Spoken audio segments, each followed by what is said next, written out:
여러분 반갑습니다. 이번 주는 프란츠 카프카의 변신이라는 작품으로 함께 하겠습니다. 프란츠 카프카의 대표적으로 꼽히는 변신은 1912년에 집필해서 1916년에 발표된 작품입니다. 상대적으로 짧은 중단편에 해당하는 소설입니다만 총 3부로 구성되어 있는 탄탄한 구성을 자랑하고 있죠. 사람이 벌레로 변한다는 동화적 설정을 주고 있는데 많은 사람들이 이를 인간 실존의 불안과 현실의 부조리로 해석합니다. 자욱한 회색의 안개 속을 더듬어 나가는 듯한 카프카 작품 특유의 느낌은 변함없습니다만 내용 자체를 따라가기에는 큰 문제가 없는 소설입니다. 그래서 카프카의 입문으로 많이 추천하고 있는 작품이죠. 이 작품에 등장하는 주요 인물들을 소개하겠습니다. 이 소설의 주인공은 그레고르 잠자란 남자입니다. 이 사람이 벌레로 변신하게 되는 사람이죠. 그에게는 그레테란 이름의 여동생이 있고 아버지 어머니와 한 집에 살고 있습니다. 이들이 이 작품의 주요 등장인물들입니다. 원어로는요, Die Verwandlung 이라고 하는데요. 카프카의 변신이라고도 알고요. 원어 Die Verwandlung 같이 알아두면 좋겠습니다. 카프카는 모든 것이 불확실한 현대인의 삶, 출구를 찾을 수 없는 삶 속에서 인간에게 주어진 불안과 의식과 구원의 꿈을 군더더기 없이 명료하고 단순한 언어로 기이하고도 아름답게 형상화하고 있습니다. 프란츠 카프카의 가장 유명한 작품인 변신은 카프카의 문학 세계를 알기 위해서 반드시 거쳐야 할 작품입니다. 변신의 작가 소개, 등장인물, 줄거리, 해설을 알아보겠습니다. 카프카는 아버지와의 불화와 동생들의 잇단 죽음을 목격하면서 불안정한 유년기를 보냅니다. 1901년 프라하의 카를 페르디난트 대학에 진학한 카프카는 문학과 예술사 강의에 흥미를 보였고요. 아버지의 바람대로 법학을 전공하게 됩니다. 하지만 법관이나 변호사가 될 생각은 없었고요. 1906년 법학 박사 학위를 받고 법원에서 1년간의 수습 기간을 마치고 보험회사에 입사를 합니다. 1908년 보헤미아 왕국 노동자 상해보험회사로 자리를 옮긴 후로 죽기 2년 전까지 14년 동안 그곳에서 법률 고문으로 근무를 했고요. 오후 2시에 퇴근하여 밤늦도록 글을 썼습니다. 이 무렵 유럽의 노동 환경은 무척 열악했습니다. 카프카는 공무 출장과 노동자들의 접촉, 이곳에서의 업무를 통해 관료 기구의 무자비성, 노동자들에 대한 가혹한 대우와 이들의 비참한 생활상을 직접 체험하고 자본주의 사회의 내면을 속속들이 꿰뚫어 볼 수 있었을 것입니다. 카프카가 자신의 작품에서 개인의 소외와 무력감에 대해 보여주는 깊은 통찰은 바로 여기에서 나온 것이라고 할 수 있습니다. 카프카는 폐결핵에 걸려서 의사의 진찰을 거부하고 증세가 악화되어 결국 요양소와 여동생들의 집을 전전하게 됩니다. 하지만 이 시기에 함께 해준 도라 디만트의 헌신적인 사랑으로 일찍이 맛보지 못한 삶의 애착과 행복을 경험하게 됩니다. 도라는 그의 곁을 밤낮으로 지키며 간호했지만 끝내 그는 자신에게 부과되는 출세, 결혼 등의 중압감에 쫓기며 글을 쓰다가 폐결핵에 영양 부족까지 겹쳐 생을 마감하게 됩니다.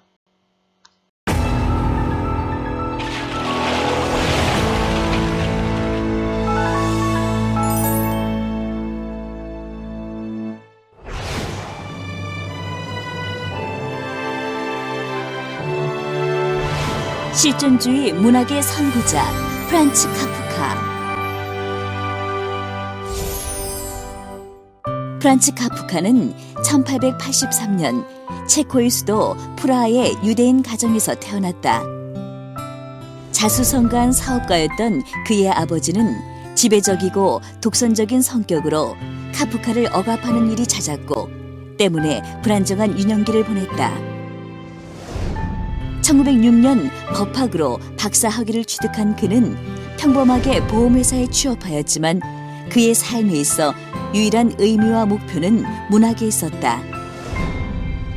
낮에는 보험회사의 법률 고문으로 근무하고 밤에는 글을 쓰며 꾸준히 자신의 꿈인 문학 활동을 펼쳐나갔던 카프카. 그는 1917년 결핵 판정을 받고 투병 생활을 하던 중 안타깝게도 1924년 41세에 이른 나이에 생을 마감한다. 카프카가 근무했던 1920년대 유럽의 노동자들의 근무 환경은 무척 열악했다. 그는 이 시기 노동자들에 대한 가혹한 대우와 비참한 생활상을 직접 체험하고 자본주의 사회의 내면을 마주하게 된다. 그의 작품 속에 등장하는 개인의 소외와 무력감에 대한 깊은 통찰은 이러한 산 경험에서 나오게 된 것이다. 변신은 카프카가 1912년에 집필한 소설로 어느 날 아침 눈을 뜨고 나니 거대한 벌레로 변해버린 한 남성과 그의 가족이 겪는 갈등을 다루고 있다. 변신은 언제 어느 상황에서 처하게 될지도 모르는 절망적인 세계 속에 깊이 갇힌 현대 소시민의 생활을 상징하는 작품으로 카프카의 대표작이다. 비현실적이면서도 현실적인 상황 설정, 그리고 인간의 존재를 끊임없이 고뇌한 실존주의 소설가 프란츠 카프카. 그가 살아생전 발표한 작품은 몇 편의 단편에 불과했지만 그가 세상을 떠난 뒤 여러 작품이 출간되며 전 세계적으로 이름을 남기며 실존주의 문학의 선구자로 높이 평가받고 있다.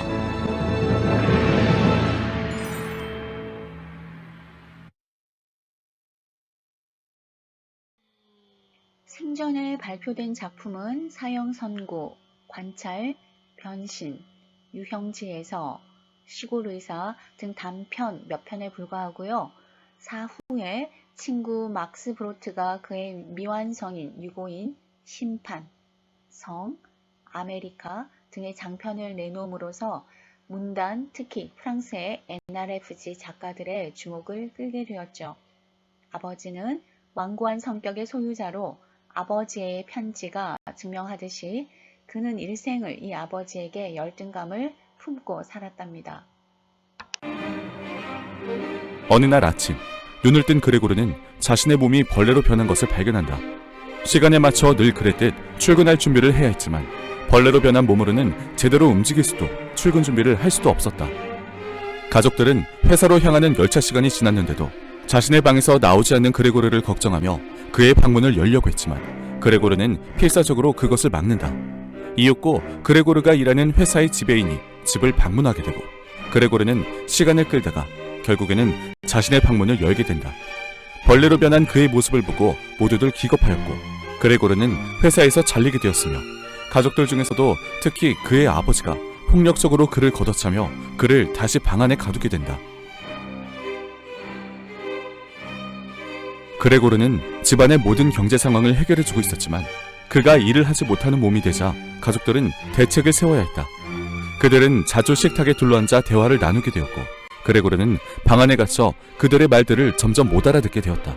한편 그레고르는 제대로 된 식사도 할 수 없는 신세가 되었다. 그러나 그럴 때마다 동생이 몰래 가져다준 음식으로 끼니를 해결할 수 있었는데 그 시간은 하루에 2번 부모님과 한유가 잠들어 있는 이른 아침 시간과 점심 식사 후 부모님이 낮잠을 잘 때뿐이었다. 그레고르의 가족들은 아무도 혼자 집에 남으려 하지 않았으며 집을 비워둘 수도 없어 누군가 외출을 하게 되면 남은 2사람이 함께 집을 지키는 룰을 만들었다. 그레고르의 경제활동으로만 생활을 유지했던 가족들은 집안일을 도와주는 사람들을 해고하였고 아버지는 은행 안내원으로 취직하게 되었다. 그러던 어느 날 그레고르는 동생이 자신의 방에서 바이올린을 연주하는 소리를 듣고 홀린 듯 방문에 나서게 된다. 집세를 벌기 위해 새를 놓았던 집안에서 투숙객들이 그 광경을 보고 기겁을 하는 사태가 벌어지자 그의 아버지는 사과를 던지며 그레고르를 공격하기에 이르렀다. 그레고르의 몸에는 사과 한 알이 박히게 되고 그는 곧 정신을 잃고 쓰러지게 된다. 그레고르의 어머니는 바느질 일을 하게 되었고 동생도 가게의 점원으로 취직했지만 더 좋은 일자리를 얻기 위해 밤마다 불어와 속기를 연습하게 되었다. 가족들은 집안에 세를 준 사람들 때문에 방을 비워두어야 했으며 그때마다 필요 없는 물건들은 그레고르의 방으로 옮겨지기 시작했다. 사람들을 위한다는 목적으로 그레고르의 방문은 더욱 굳게 닫히게 되기도 했다. 그러나 그레고르는 그들이 동생의 바이올린 소리에 집중하는 동안 결국은 그들의 눈에 발각되게 된다. 그들은 집세를 한 푼도 내지 않고 나가겠다고 선언하고 가족들은 그런 일이 있은 직후 더 이상 그레고르를 돌볼 수 없다는 결론을 내리게 된다. 그리고 그를 다시 방 안으로 몰아넣은 순간 그레고르는 완전히 뻗어 죽음을 맞이하게 된다. 가족들도 이제 그가 죽기를 바라고 있었고, 이런 생각을 한 그레고리도 종탑에서 울리는 종소리를 들으며 조용히 죽어갔습니다. 가족들은 안도의 한숨을 쉬며 하나님께 감사하며 오랜만에 화사한 봄볕을 받으며 교회로 소풍을 나갔습니다. 가족을 위해 묵묵하고 꿋꿋이 자신을 희생하며 돈을 벌고 일하면서 살아온 그레고리는 어느 날 아침에 갑자기 다리가 많고 징그러운 벌레가 되었죠. 그는 인간이었을 적에 가족들을 위해 열심히 일을 했습니다. 이런 그레고리의 죽음을 보고 소풍을 가는 가족들의 모습에서 물질 만능주의하에 인간이 그 자체로 숭고한 존재가 아닌 생각에 씁쓸하기까지 합니다. 1장의 줄거리입니다. 의류회사 영업사원으로 근무하는 그레고르는 잠자는 어느 날 아침 침대에서 눈을 뜨고는 자신이 거대한 벌레로 변해버렸다는 것을 깨닫게 됩니다. 갑작스런 일에 당황하면서도 그는 조금 더 자보려고 합니다. 하지만 편안한 수면을 취할 수가 없었어요. 그는 등껍질을 침대에 대고 누운 상태에서 지금 하고 있는 일을 여러모로 불만스럽게 생각합니다. 출장으로 말미암은 스트레스를 많이 받고 기차를 갈아타야 하는 시간에 늦지 않도록 늘 신경을 써야 하고 짧은 틈을 이용해서 낀 일을 해결해야 되죠. 상대할 고객들은 계속 바뀌어서 깊이 사귈 수도 없고 대인관계에 항상 신경을 곤두세워야만 하기 때문입니다. 아침 일찍 일어나는 것 역시 불만스러운 일이고요. 잠자리에서 일찍 일어난다는 건 인간을 바보로 만든단 말이야. 인간은 충분한 수면이 필요하거든. 이렇게 그레고리는 늘 생각합니다. 그러나 부모님이 사업 실패 때문에 사장에게 거액의 빚을 지고 있기 때문에 빚을 청산할 때까지는 일을 그만둘 수 없는 상황이죠. 그러다가 문득 시계를 보니 출장 갈 시간이 이미 지났습니다. 그의 몸 상태를 두고 걱정하는 가족들과 방문을 사이에 두고 대화를 하다가 몸을 움직여서 침대에서 빠져나오려고 할 때 그레고르의 상태를 확인하기 위해서 지배인이 집에 방문합니다. 근무 태만이라고 비난하는 지배인에게 그레고르는 방 안에서 변명을 하지만 아무래도 지배인은 그레고르의 말을 전혀 알아듣지 못합니다. 그레고르가 방문까지 몸을 질질 끌고 가서 간신히 열쇠로 방문을 열고 가족들 앞에 모습을 드러냈을 때 가족들과 지배인은 공황 상태에 휩싸입니다. 어머니는 마루 위에 털썩 주저앉고 아버지는 울기 시작하고 지배인은 집을 질겁을 하며 도망을 갑니다. 그레고르는 지배인을 바로 쫓아가려 했지만 아버지는 지팡이로 그레고르를 후려갈기고 방으로 몰아넣고 감금해버립니다. 그날 이래로 그레고르는 방에서 꼼짝 않고 단조롭고 무료한 생활을 하게 되죠. 여동생 그레테는 그레고르의 모습을 혐오하지만 방에 음식을 넣어주고 방 청소를 합니다. 그레고르의 음식에 대한 기호는 완전히 바뀌어 신선한 음식의 식욕을 느끼지 못하고 썩어가는 야채나 치즈의 식욕을 잃게 됩니다. 그레고르는 낮에 창가에서 밖을 내려다보며 시간을 보내죠. 잠을 잘 때는 긴 소파에 몸을 비집고 들어가 여동생이 들어올 때도 신경 써서 그곳에 몸을 숨깁니다. 문 너머로 들려오는 대화에 따르면 가족들에게는 적게나마 절약으로 모아놓은 비상금이 있고 비록 유일한 일꾼을 잃었을지라도 앞으로 1, 2년은 생활할 수 있을 것 같다고 합니다. 하지만 그 돈을 사용해서는 안 된다는 것을 가족들은 잘 알죠. 그러는 동안 그레고르는 방의 벽이나 천장을 타고 기어다니는 습관을 지니게 되는데, 이를 알아차린 그레테는 그레고르가 벽을 타고 기어다니는데 방해가 되는 가구류를 방에서 치워줄 것을 계획을 합니다.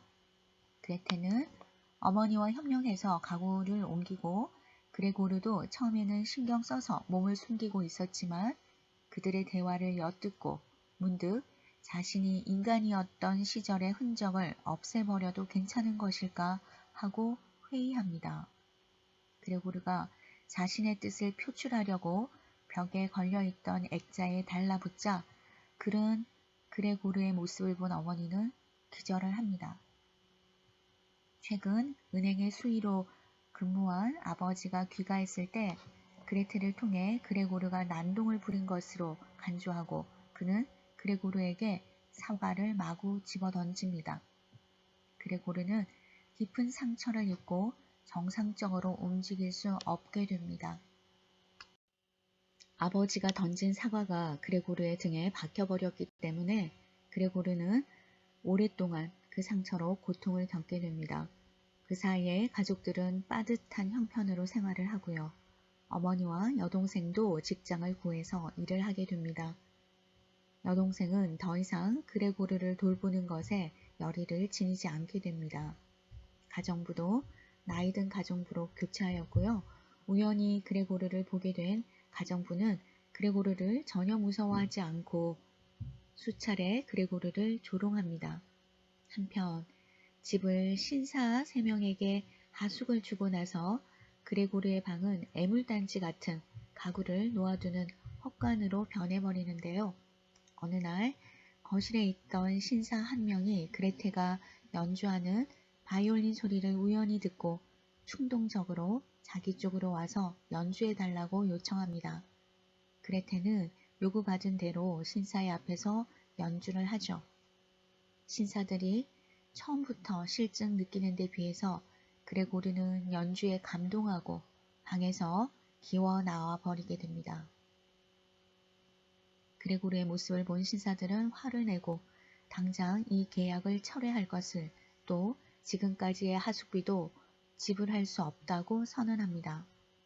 실망하는 가족들 틈에서 그레테는 이제 그레고르를 버려야 한다고 말합니다. 아버지도 그녀의 말에 동의하고요. 그레고르는 쇠잔해진 가족의 모습을 보며 방으로 돌아와서 가족들의 애정을 회상하며 그 자리에서 죽게 됩니다. 다음날 가정부는 그레고르의 시체를 완전히 처치하고 휴가의 필요를 느낀 가족들은 각각 직장에 결근계를 쓰고 나들이 하러 집 밖으로 나가죠. 서로 대화하면서 서로 자신의 일에 어느 정도 만족하고 있고 미래에 대한 희망도 가질 수 있을 것 같다고 생각합니다. 딸 그레테는 오랫동안의 고생 속에서도 어느새 아름다운 아가씨로 성장했고 부모는 이제 딸의 신랑감을 찾아줘야겠다고 생각합니다. 등장인물 알아보겠습니다. 그레고르 잠자는요, 이 소설의 주인공이죠. 여동생과 가족들을 먹여 살리기 위해서 영업사원으로 일합니다. 어느 날 거대한 벌레로 변한 채 아침을 맞이하게 됩니다. 변신 이후 일을 할 수 없게 되고 이로 말미암아 그의 아버지는 다시 일을 시작합니다. 잠자씨는요, 그레고르의 아버지입니다. 그레고르의 상사에게 큰 빚을 지고 있기 때문에 그레고르로 하여금 내키지 않는 직장에서 일하게 할 수밖에 없는 처지이죠. 그레고르가 벌레로 변한 후 잠자 부인을 기절시켰을 때 그레고르에게 사과를 여러 개 던져서 그레고르로 하여금 큰 상처를 입게 합니다. 그리고 여기서 쓸모가 없어진 그레고르를 냉혈히 대하는 것으로 보아서 그레고르가 가족들에게 돈을 벌어오는 사람으로 여겨진다는 것을 암시합니다. 그레고르가 벌레로 변하기 전에 그는 나이 들고 게으른 노인에 불과했으나 이제는 자신이 노동을 할 수 있음을 보여줍니다. 그레테 잠자는요, 그레고르의 여동생입니다. 그레고르가 변신한 뒤로 그를 돌보는 역할을 하죠. 처음에는 그레테와 그레고르 사이에 긴밀한 관계가 있었지만 둘의 사이는 점점 멀어지게 됩니다. 초기에 그레테는 먹이도 주고 방 청소를 해주고 봉사를 하죠. 하지만 그런 부담에 점점 짜증을 내게 되고 그레고르의 방이 더러워져도 봉사를 그만둡니다. 그레고르가 성사시키려 했던 꿈은 그레테를 바이올린 연주로 음악학교에 입학시키려는 것이었는데요. 그레고르는 크리스마스 이브에 이 같은 구상을 발표하기로 계획했습니다. 그 후에 그레고르는 벌레로 변신하게 되고 그레테는 점원으로 일하는 가족에게 생계비를 보태게 됩니다. 잠자 부인은요, 그레테와 그레고르의 어머니입니다. 처음에는 그레고르의 변신에 충격을 받지만 그레고르의 방 안에 들어가고 싶어 합니다. 이는 그레고르 어머니로 하여금 모성애적 충동, 그레고르에 대한 동정과 벌레로 변해버린 그레고르의 모습에 대한 공포감, 극도의 혐오감 사이에 갈등을 일으키게 합니다. 이런 모습은 그녀의 인격의 많은 부분을 드러내줍니다. 영업사원이라는 주인공 그레고르의 직업은 자본주의 사회의 비인간적 현실을 단적으로 드러내 보여줍니다. 늘 일과 시간에 쫓겨야 하고 식사 시간도 불규칙하죠. 또 지속적인 인간관계도 맺을 수 없는 그의 직업은 그에게 사적인 영역을 포기하고 오직 회사라는 조직을 위해서만 살아가는 존재가 되기를 요구합니다. 그러한 요구에 충실하여 실제로 그는 일벌레가 되고 돈 버는 기계가 되죠. 그가 이런 일을 기꺼이 할 수 있었던 것은 사업에 실패한 아버지를 대신해 가족의 생계를 해결해야 하는 책임감과 무엇보다도 가족에 대한 사랑 때문이었습니다. 그러나 가족들은 곧 그의 그러한 역할에 익숙해지고 그를 돈 벌어오는 존재로만 여길 뿐 가족 간의 따뜻한 교감이나 인간적 대화에는 별 관심이 없습니다. 이러한 현실 속에서 인간으로서의 정체성은 점점 희미해져가고 삶은 황폐화되고 기계화되고 비인간화되어 갈 뿐입니다.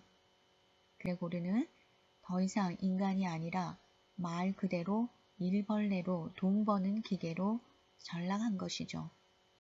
그레고르의 변신은 이와 같이 자본주의 아래 소시민적 가정의 물화된 삶을 배경으로 하고 있습니다. 변신이라고 하면 여러분 떠오르는 작품이 있을 것 같아요. 미녀와 야수 아닌가요? 이 변신 모티브는 오랫동안 동양과 서양을 막론하고 인간의 창작에 있어서 중요한 동기가 되어 왔었는데요. 미녀와 야수, 개구리 왕자 이런 작품들은 하나의 공식이 있다라고 합니다. 인간에서 동물, 다시 인간으로 변신하는 것이 기본 공식인데요. 우리가 공부하고 있는 카프카의 변신은 이런 변신 모티브의 공식을 따르지 않고 있습니다.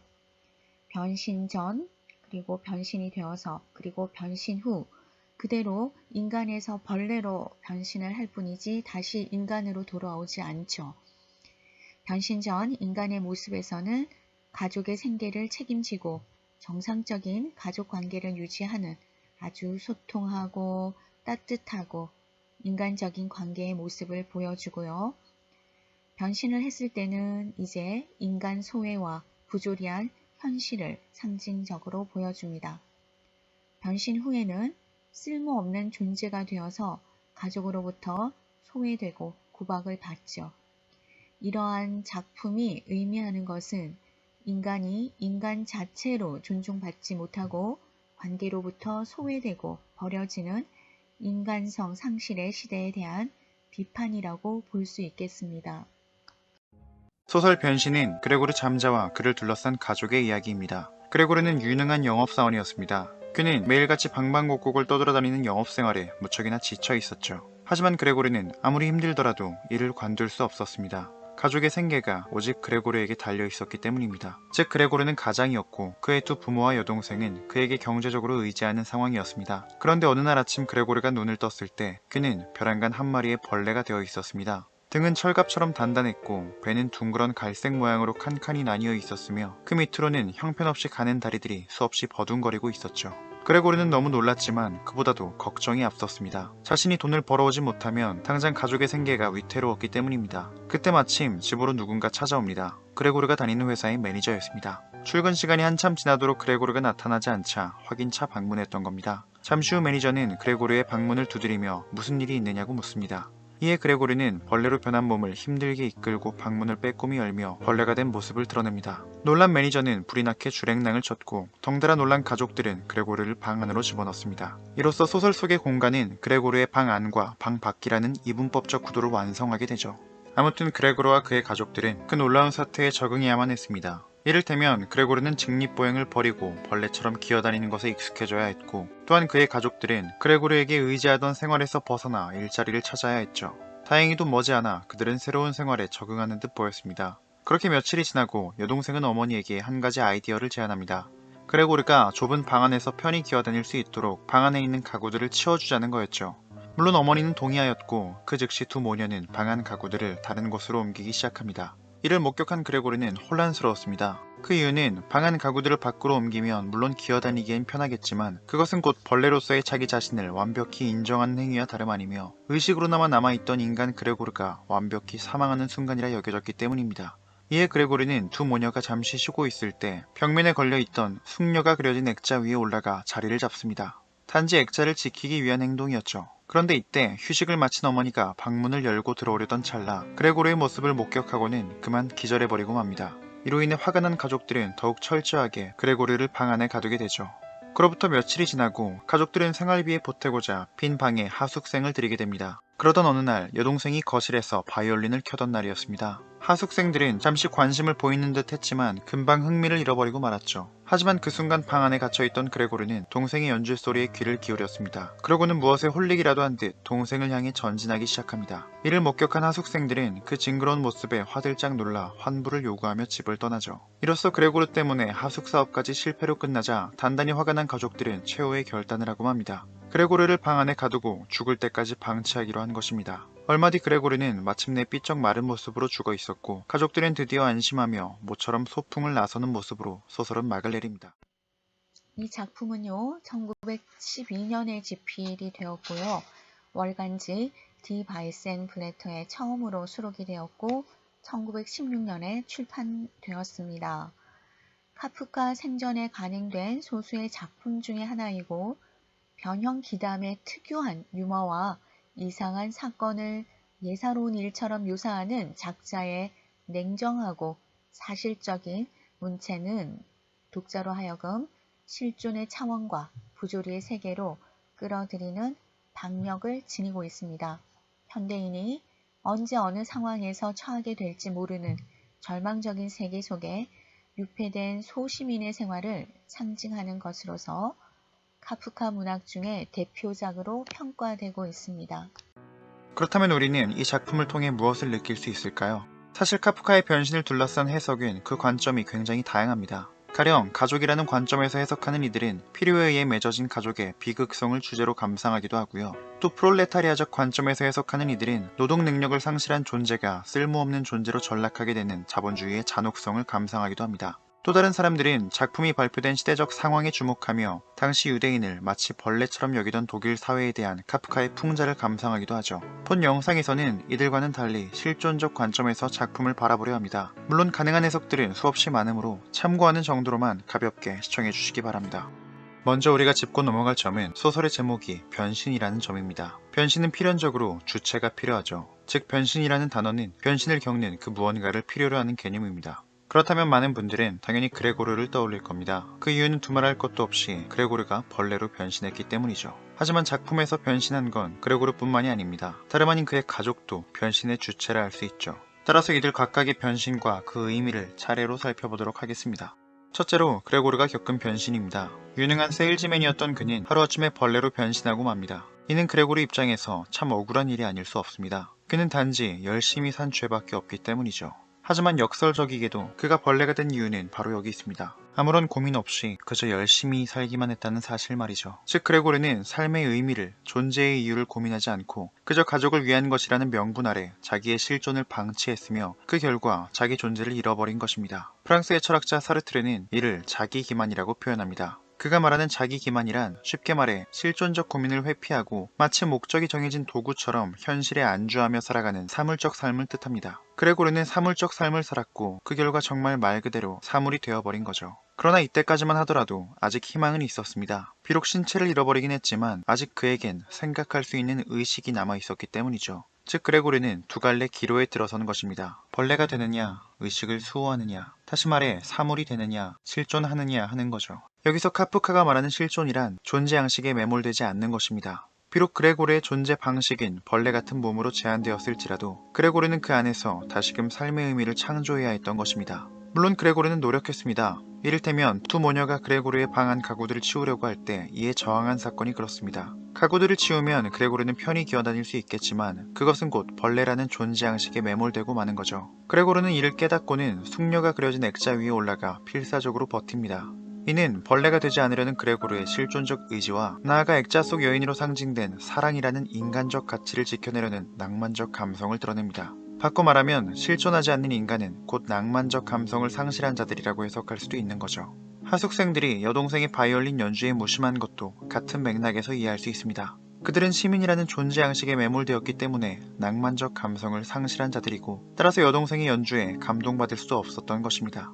그렇다면 이어서 가족의 변신을 살펴보겠습니다. 그레고르가 벌레로 변하기 전후로 가장 극명하게 바뀐 가족의 속성은 바로 기식관계입니다. 그레고르가 세일즈맨으로 일할 때는 가족이 그레고르에게 기생했다면 그레고르가 벌레로 변한 후에는 반대로 그레고르가 가족에게 기생하게 되죠. 바꿔 말하면 가족 구성원들이 일자리를 구하는 등 사회로 나갈 수 있었던 것은 그레고르가 벌레로 변했기 때문이라 할 수 있습니다. 즉 그레고르가 방 안에 갇힘으로써 가족이 방을 나서게 되는 인과관계가 성립할 수 있던 거죠. 여기에 조금 더 상징적인 의미를 더한다면 실존에 대한 고민이 방 안 깊숙이 처박혀 있을 때야 비로소 우리는 사회적 존재가 될 수 있음을 뜻합니다. 가령 오늘날 회사에서 열심히 일하는 직장인들을 떠올려 보십시오. 만약 직장인들이 진정한 삶의 이유와 존재의 목적을 고찰하는 데 정신을 빼앗긴다면 과연 회사에 오래도록 남아있을 수 있을까요? 물론 회사에서 자아실현을 누리는 몇몇 축복받은 사람들도 간혹 발견되긴 하지만 그들은 아주 극소수입니다. 대부분의 직장인들은 자신이 진심으로 좋아하는 일, 갖고 싶은 직업, 꿈꿔왔던 삶을 가슴속에 묻어둔 채 다만 이 세상과 타협하는 마음으로 회사에 나서는 거죠. 다시 말해 실존에 대한 고민을 마음속 깊은 방 한 구석에 가둬둘 때서야 비로소 우리는 사회적 존재로 발돋움할 수 있다는 것입니다. 마치 그레고르가 방 안에 갇힘으로써 그제서야 집을 나선 가족들처럼 말이죠. 카프카의 변신은 다소 비극적으로 마무리됩니다. 벌레로 변한 그레고르가 죽고 나서야 안도하는 가족의 모습이 극명하게 대조됨으로써 독자라면 누구든 가족의 잔혹성에 분노하지 않을 수 없죠. 하지만 이러한 가족의 모습은 사실 우리 자신의 모습이기도 합니다. 벌레로 변한 그레고르는 사회적 기능을 수행하지 못한다는 이유로 방 안에 갇혀 천천히 죽어갔죠. 이때 그레고르의 실존적인 고민, 이를테면 벌레로 변한 몸뚱이 속에서도 어떻게든 삶의 이유를 찾으려는 그레고르의 노력은 방 밖에서는 하등 쓸모없는 것에 지나지 않았습니다. 가족들은 어떻게든 먹고 살 궁리뿐이었으며 그레고르의 실존에는 아무런 관심도 없었죠. 이는 오늘날 현대인들이 회사 일이 바쁘다는 이유로 공부가 밀렸다는 핑계로 자신을 들여다보지 않는 것과 일맥상통합니다. 사회적 기능에 매몰된 나머지 자기 자신을 방치하는 거죠. 물론 여기에는 도무지 성찰할 시간을 허락하지 않는 사회구조의 탓도 있을 테지만 어쨌거나 실존은 아무도 책임져주지 않는, 따라서 저마다 스스로 지켜내야만 하는 고유한 영역입니다. 변신이라고 하면 여러분 떠오르는 작품이 있을 것 같아요. 미녀와 야수 아닌가요? 이 변신 모티브는 오랫동안 동양과 서양을 막론하고 인간의 창작에 있어서 중요한 동기가 되어 왔었는데요. 미녀와 야수, 개구리 왕자 이런 작품들은 하나의 공식이 있다라고 합니다. 인간에서 동물, 다시 인간으로 변신하는 것이 기본 공식인데요. 우리가 공부하고 있는 카프카의 변신은 이런 변신 모티브의 공식을 따르지 않고 있습니다. 변신 전, 그리고 변신이 되어서 그리고 변신 후 그대로 인간에서 벌레로 변신을 할 뿐이지 다시 인간으로 돌아오지 않죠. 변신 전 인간의 모습에서는 가족의 생계를 책임지고 정상적인 가족 관계를 유지하는 아주 소통하고 따뜻하고 인간적인 관계의 모습을 보여주고요. 변신을 했을 때는 이제 인간 소외와 부조리한 현실을 상징적으로 보여줍니다. 변신 후에는 쓸모없는 존재가 되어서 가족으로부터 소외되고 구박을 받죠. 이러한 작품이 의미하는 것은 인간이 인간 자체로 존중받지 못하고 관계로부터 소외되고 버려지는 인간성 상실의 시대에 대한 비판이라고 볼 수 있겠습니다. 이 작품을 어떻게 감상하면 좋을지 얘기 나눠볼까요? 집안을 통 책임지던 가장이 어느 날 벌레로 변신을 한다면 우리가 그의 가족이라면 어떤 반응을 보일까요? 이 소설은 읽는데 두 가지 재미 요소가 있습니다. 하나는 그레고르 잠자가 완전히 벌레화되는 과정을 지켜보는 것이고요. 또 다른 하나는 그레고르 잠자 못지않게 변신하는 가족들의 심리와 행동을 따라가며 읽는 것인데요. 가족들은 사랑과 걱정의 마음을 내비치다 벌레가 된 그의 모습을 마주하고는 경악합니다. 공포와 한숨, 미래에 대한 두려움이 그들을 사로잡죠. 그 이후 실망과 원망, 짜증, 분노를 거쳐 가족들은 드디어 사리를 느끼게 되죠. 발표된 지 90년, 1950년 이래 우리나라에 소개된 지 반백년이 넘은 변신의 번역본은 수도 없이 많이 있습니다. 변신은 사파가 특히 돋보이는데요. 아르헨티나의 유명한 아티스트 루이스 스카파티의 사파는 변신의 장면을 더없이 카프카적으로 그려내는데 성공했다라는 평가를 받고 있습니다. 다른 색을 전혀 쓰지 않고 검은색으로만 처리한 이 사파들은 변신뿐 아니라 카프카의 문학 세계를 시각적으로 보여주고 있다고 해도 과언이 아니죠. 사파들 한번 감상해 볼까요? 그레고르를 처음 발견한 지배인이 놀라서 뒷걸음치며 현관으로 도망가는 장면입니다. 그레고르가 의자 밑에 숨어서 동생 그레테가 음식을 가져오는 것을 지켜보는 장면이고요. 그레테가 바이올린을 연주하는 장면입니다. 차성처럼 살아가며 정말 우리의 삶이 단지 그냥 한 마리 벌레보다 나은 게 무엇인지 생각해보면 약간 공포스럽기도 합니다. 그런 맥락에서 카프카의 변신은 단지 귀괴한 이야기만은 아니죠. 인간 실존의 허무와 절대 고독을 주제로 하는 변신은 바로 이렇게 사람에서 벌레로의 변신을 말하고 있습니다. 변신은 벌레라는 실체를 통해 현대 문명 속에서 기능으로만 평가되는 인간이 자기 존재의 의의를 잃고 서로 유리된 채 살아가는 모습을 형상화했습니다. 그레고르가 생활비를 버는 동안은 그의 기능과 존재가 인정되지만 그의 빈자리는 곧 채워지고 그의 존재의 의미는 사라져버리죠. 인간 상호간은 물론 가족 간의 소통과 이해가 얼마나 단절되어 있는가를 말하고 있습니다. 변신은 우리에게 들려주는 메시지가 상당히 큽니다. 카프카는 수십 년 전에 이미 가족 간의 소통 부재를 우려하는 목소리를 들려주었죠. 우리 사회를 보면 돈 버는 기계로 전락해가는 가장들에 대한 걱정을 떠올릴 수 있게 합니다. 밀벌레로 전락해버린 우리네 가장들은 정작 가정에서 따뜻하게 인정받지 못하고 소외되며 소통의 부재로 인해 다른 곳에서 만족을 찾으려는 시도를 하게 되기도 하죠. 이 책을 통해서 가족 간의 대화와 이해의 중요성을 다시 한번 깨달았으면 합니다. 가족에게서마저 소외된다면 몸은 점점 약하고 상처 입어 결국 죽음에 이르는 그레고리처럼 되지 말란 법이 없기 때문입니다. 건강한 가족의 대화법으로 공감 대화법이 있는데요. 요즘 가족 소통에 많은 분들이 힘들어 하신다고 합니다. 소통의 문제는 갈등을 만들고 반복된 갈등은 가족 관계를 멀어지게 만듭니다.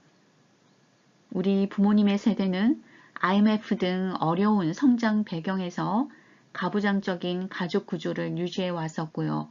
남성, 여성 이렇게 성 역할을 구분지어 생활해 온 경우가 많습니다. 그런 보수적인 환경이 익숙한 세대인데 현재 변해버린 시대와 환경에 익숙해지지 않아서 자녀들과 소통 문제와 갈등이 커져가서 어려움을 겪고 있는 그런 가족 간의 소통의 문제가 대두되고 있습니다. 어떤 소통이 갈등을 해소시킬까요? 바로 경청을 하여라. 상대방의 말에 귀를 기울여야 합니다. 듣기는 소통의 시작입니다. 경청을 하다 보면 공감하게 되고요. 그리고 그 공감을 바탕으로 말하기가 이루어진답니다. 요즘 세대 간의 갈등에서 오는 소통의 부재는 가족 안에도 균열을 만드는 가장 큰 문제입니다. 가정에서 서로 자신의 입장만 내세우고 양보와 타협을 모르면 말만 가족이지 서로 냉랭하고 찬바람 부는 가정이 될 겁니다. 그들이 서로를 사랑하지 않은 것은 아니죠. 각자 자기 삶을 짊어지기에도 버거워 다른 사람의 아픔과 문제를 들여다볼 수 없을 뿐이겠지요. 가족 간의 올바른 의사소통을 위해서는 가족원의 각자의 개성을 인정하고 상호 간의 친밀감을 전달하며 애정과 결속력의 강화의 모습을 보여줍니다. 그리고 서로 상호 간의 인격 형성을 바탕으로 하면 좋겠습니다. 친밀감을 높이기 위해서는 서로에게 사랑을 표현하고요. 서로에게 도움을 청하고요. 서로 접촉을 자주 하고요. 또 서로 용서하고 화해하면서 가족 간의 인격 형성을 해 나가면 반드시 따뜻한 가정이 될 겁니다. 좋은 방법이 어떤 게 있을까요? 아마 스포츠 활동을 같이 하거나 혹은 식사를 함께 모여서 가족 간의 시간을 많이 가지도록 해보는 것이 좋은 방법이 아닐까라고 생각해 봅니다. 또 한편으론 벌레로 변해버린 그레고르의 가족 입장이 되어서 한번 생각해 보았습니다. 다정하던 오빠, 가족을 책임지던 오빠가 어느 날 벌레로 전락해 버렸다면 견디기 어려울 것 같기도 합니다. 처음에는 동정하고 챙겨주겠지만 시간이 지날수록 돈을 벌어오지도 못하고 사람 구실도 하지 못하는 오빠를 더 이상 생각하지 않는 것은 어쩌면 당연한 일일지도 모르겠죠. 사회 구조적 측면에서 가족 구성원들이 일벌레, 돈벌레로 만드는 것에 대해 함께 반성해 볼 필요를 느꼈습니다. 가정들이 보다 더 따뜻한 곳으로 다시 변화되어 제 기능을 하게 되기를 우리는 간절히 바랍니다. 변신을 감상해 보았는데요. 이 짧은 소설을 읽고 이런 질문을 한번 해보고 싶습니다. 가족을 탄생하게 하는 것이 사랑이라면 가족을 유지하게 하는 것은 무엇인가? 가족은 사랑해서 필요한 것인가? 필요해서 사랑하는 것인가? 우리는 결국 무엇으로 변신할 것인가? 변신은 카프카의 단편소설로 평범한 영업사원인 그레고르가 어느 날 벌레로 변신되어 겪게 되는 상황을 묘사하고 있습니다. 이것이 현재 노인과 무슨 연관이 있지는 않을까요?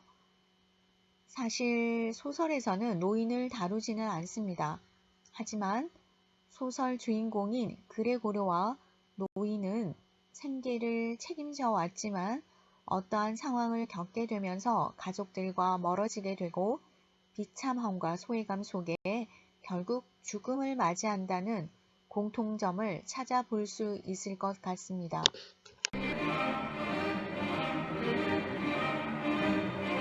작품은 어느 날 갑자기 벌레로 변한 한 남자의 이야기로 시작되는데 그는 이러한 이유로 경제적인 활동에서 배제된다. 변신은 인간 소외 현상을 이야기할 때 빠질 수 없는 작품으로도 손꼽히는데, 이는 벌레가 된 주인공이 사회적 약자로 격리되고 곧 소외되는 모습을 강렬하게 그려내고 있기 때문이다. 벌레가 된 남자의 상황은 터무니없거나 우리와 동떨어진 먼 이야기가 아니다. 우리는 정말 벌레와 관련이 없는 사람들일까? 무심코 지나쳤던 누군가를 당신은 변해버린 벌레처럼 바라보고 있진 않았는가? 각박해진 삶 속에서 우리의 시선은 어떤지 생각해야 할 때, 이것은 소설이자 우리의 이야기이다.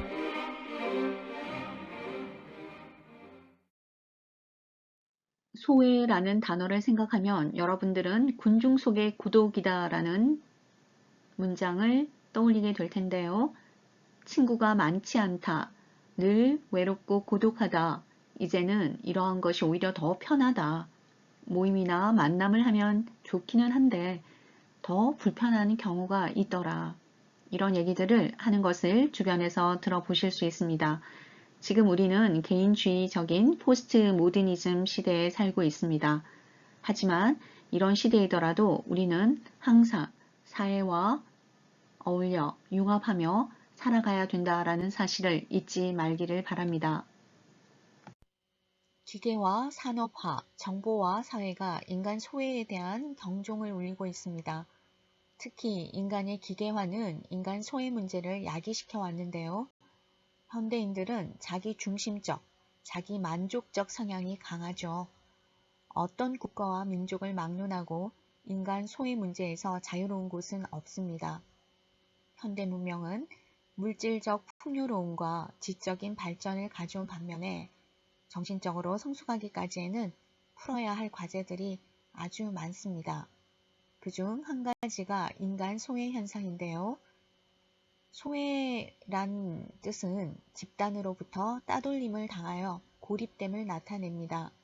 따라서 인간 소외란 인간성의 훼손으로 인해 인간의 존엄성과 인간다운 삶의 가치가 사라져가는 현상을 말합니다. 인간 소외 현상은 전 연령층에서 발생되고 있는데요. 왕따라는 표현도 있죠. 특히 젊은 층에서는 은둔형 외톨이가, 노년층에서는 고독형으로 전락하는 경우를 종종 목격할 수 있습니다.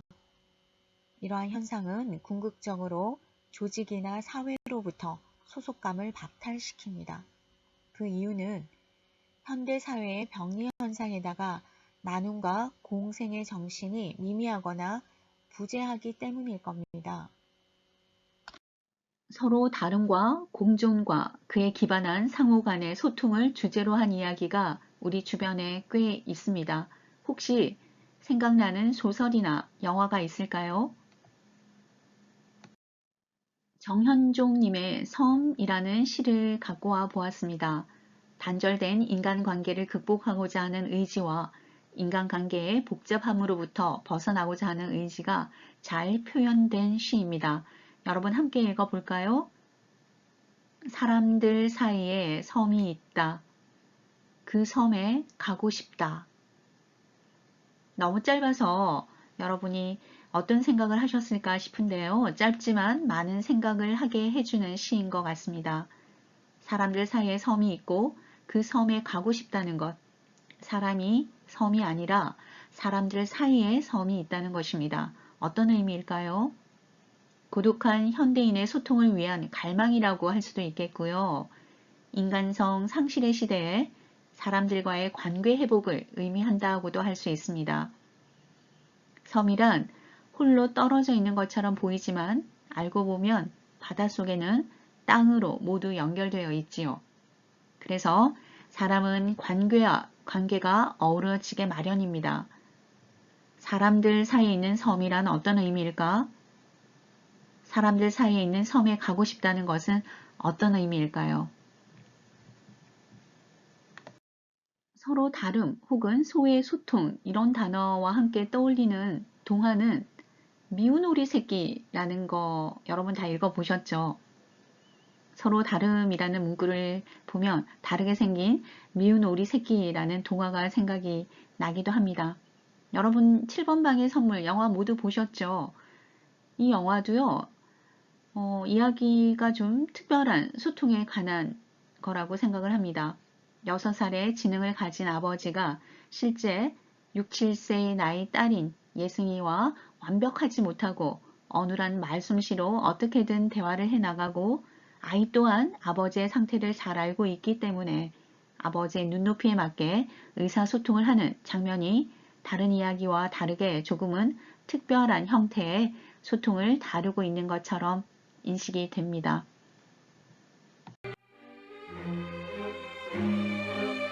가족의 대화 단절 속에서 살았던 그의 삶이 투영된 것인지 작품 변신은 작은 사회인 가정 내에서 주인공 그레고르가 소외당하고 죽음으로 내몰리는 과정을 그려내고 있다. 온전히 가족의 생계를 책임지고 있던 장남이 그의 역할을 수행해내지 못하자 끝내 쓸쓸하게 죽음을 맞이하고 있는 서사는 비록 그레고르가 벌레가 되었다는 사실이 비현실적일지라도 너무 먼 이야기가 아님을 짐작하게 한다. 그렇게 우리는 벌레가 된 그레고르를 정말 벌레로 바라볼 수도 있지만 일을 하지 못하고 경제적 활동을 하지 못하는 한 개인으로 볼 수도 있다. 벌레가 된다는 것은 자신의 몸을 제어할 수도 없는 무능력의 상태를 의미하기도 하지만 작품 안에서는 경제적 능력을 잃은 한 남자의 상태를 의미하기도 한다. 또한 그러한 자신을 바라보는 타인의 시선을 의미하기도 하고 더욱 나아가서는 타인에게 벌레로 보여지는 자기 자신을 바라보는 시선일 수도 있다. 그렇기에 읽는 사람에 따라서는 소외된 개인이 받은 상처가 외적으로 드러난 모습이 벌레의 형상을 하고 있다고 여길 수도 있다. 작품을 읽어갈수록 우리는 자연스레 그레고르의 가족들을 비판적인 시선으로 보게 될 것이다. 그러나 우리가 사회적 약자나 소외된 자와 같은 한 개인을 바라볼 때 그레고르의 가족들과 같지는 않았는지 생각해 볼 필요가 있다. 그레고르는 우리가 될 수도 있고 어제 우리가 봤던 그 누구였을지도 모르기 때문이다. 프란츠 카프카의 변신 작품 감상해 보셨는데요. 교재에 정리된 내용을 함께 읽으면서 마무리해 보겠습니다. 프란츠 카프카는 체코 프라하에서 유대계 상인의 장남으로 태어나 독일어를 사용하는 유대인 사회에서 성장했습니다. 대학에서 법학을 전공한 그는 낮에는 보험회사 직원으로 밤에는 글을 쓰는 소설가의 삶을 살았습니다.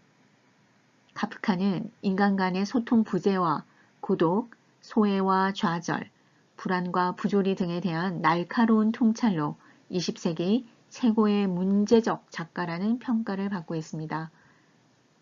1912년에 아메리카 변신을 쓰기 시작했고 1914년에는 유형지에서와 소송, 집필을 했습니다. 1916년에는 단편집 시골 의사를 달고했습니다. 1917년에 폐결핵이 발병하여 여러 곳으로 요양을 다니게 되고 1922년에 성을 집필하기 시작했습니다. 결국 폐결핵으로 1924년에 빈 교회의 케어링 요양원에서 사망했습니다. 카프카는 평생 불행한 삶을 살았습니다. 독선적이고 가부장적이었던 아버지와의 관계도 원만하지 못했을 뿐만 아니라 어머니조차 아버지의 사업을 도와야 했기에 그는 줄곧 남의 손에 키워졌습니다. 그의 나이 2살, 4살 때 동생인 게오르크와 하인리히가 태어났지만 곧 죽었고 이후 그의 나이 6살 때인 1889년에 여동생 엘리가 또 1년 뒤에는 발리가 그 2년 뒤에는 오틀라가 태어났지만 이 세 자매 역시 제1차 세계대전의 광기에 희생당하고 말죠.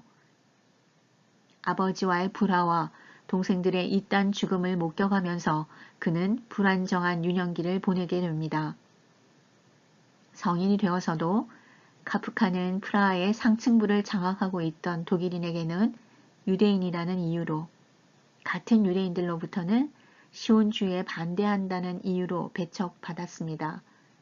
생전에 카프카는 자신의 작품을 세상에 내놓기를 꺼렸으며 발표된 작품들도 대중의 몰이에 속에 거의 팔리지 않았습니다. 그는 죽음을 앞두고 친구 막스 브로트에게 보낸 유서에서 자신의 모든 작품을 불태워 줄 것을 간곡히 부탁했지만 오히려 그 눈밝은 친구를 통해 세계의 불확실성과 인간의 불안한 내면을 독창적인 상상력으로 그려낸 그의 작품은 전 세계에 알려지게 됩니다. 카프카의 소설 변신은 20세기 문학의 신화라고 불리는데요. 그 이전까지 서양 소설에서 굳건하게 버티고 있던 리얼리즘의 성체는 변신 이후 요란한 파열음을 내며 균열을 일으키기 시작했습니다. 모든 것이 불확실한 현대의 삶, 출구를 찾을 수 없는 삶 속에서 인간에게 주어진 불안한 의식과 구원의 꿈 등을 변신해서 카프카는 군더더기 없이 명료하고 단순한 언어로 기이하고도 아름답게 형상화하고 있습니다. 초현실주의 작가 카프카가 서술하는 소설 속 세상은 현실이면서 현실 같지 않다. 우리가 경험하고 사고하는 세상과는 다른 비정상적 현실이다. 그래서 그의 문학은 난해하고 몽환적이다. 그러나 그 희뿌연 안개 뒤에는 사실 우리가 눈 감고 있어 보지 못했을 뿐인 실제 현실이 있다. 그런 점에서 그는 비현실적인 세상에서 가장 적나라한 현실을 보여주는 실존주의 리얼리즘 작가이기도 하다. 카프카는 인간을 억압하고 통제하는 감옥이나 철장 같은 현실 세계를 관찰하고 탐구하고 인식하고자 했으며 동시에 그 배후의 불가해한 내적 세계를 수수께끼 같은 비유적인 문학 작품으로 표출해내고자 노력했다. 이 페이지는 여러분이 여러 번 반복해서 읽으면서 프란츠 카프카 변신에 대해 이해를 하시면 좋겠습니다.